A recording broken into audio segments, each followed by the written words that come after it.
મારે અહીંયા થોડું શ્રીરામ ફિનાન્સની પણ સાથે વાત કરવી છે.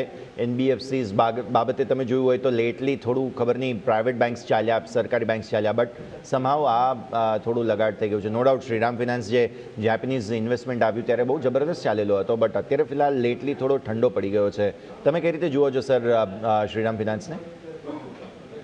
વેલ આઈ થિંક શ્રીરામ ફાઇનાન્સમાં હજી પણ મને એવી મોટું કરેક્શન તો દેખાતું જ નથી, કારણ કે આપણે હાઈ જોઈએ તો 1084નો છે, અત્યારના 1066ની છે, અને લેટ્સ સે લાસ્ટ ઓક્ટોબરમાં આનો ભાવ 629 હતો, તો 625 629થી વન વે 1070ની આસપાસ ચાલે છે, અને હજી પણ કોઈ કરેક્શન એટલું મેજર દેખાઈ નથી રહ્યું. આઈ થિંક 1040ની નીચે આવે તો મેજર દેખાઈ રહ્યું છે. એટલે ઓવરઓલ આઈ થિંક શ્રીરામ ફાઇનાન્સ તો મને સારું લાગી રહ્યું છે, બટ એઝ અ ફાઇનાન્સ તમે જે કહી રહ્યા છે એનબીએફસી, એ ડેફિનેટલી લેગાડ રહી રહ્યું છે, કારણ કે શું હતું કે આની પહેલા જ્યારે બેન્કિંગ સેક્ટર નહોતું ચાલ્યું ત્યારે ફાઇનાન્શિયલ સેક્ટર્સ ચાલી રહ્યું હતું, અને હવે જ્યારે બેન્કિંગ સેક્ટર્સ ચાલી રહ્યું છે ત્યારે ફાઇનાન્શિયલ સેક્ટર્સ છે બેકસીટમાં થયું છે. એટલે ક્લિયરલી આ મની રોટેશન જે દેખાઈ રહ્યું છે, અને અત્યારના ઇન્વેસ્ટર્સને વધારે વેલ્યુ દેખાઈ રહી છે બેંકમાં, ખાસ કરીને કારણ કે એવા સ્ટેટમેન્ટ આરબીઆઈથી આવ્યા છે કે મોસ્ટ ઓફ જે બેંક છે, પીએસયુ અને પ્રાઇવેટ બેંક છે, એ લોકોનું નોન પરફોર્મિંગ એસેટ્સ છે એ બહુ ઓછું થઈ ગયું છે. જે બધો કચરો હતો એ બધો નીકળી ગયો છે.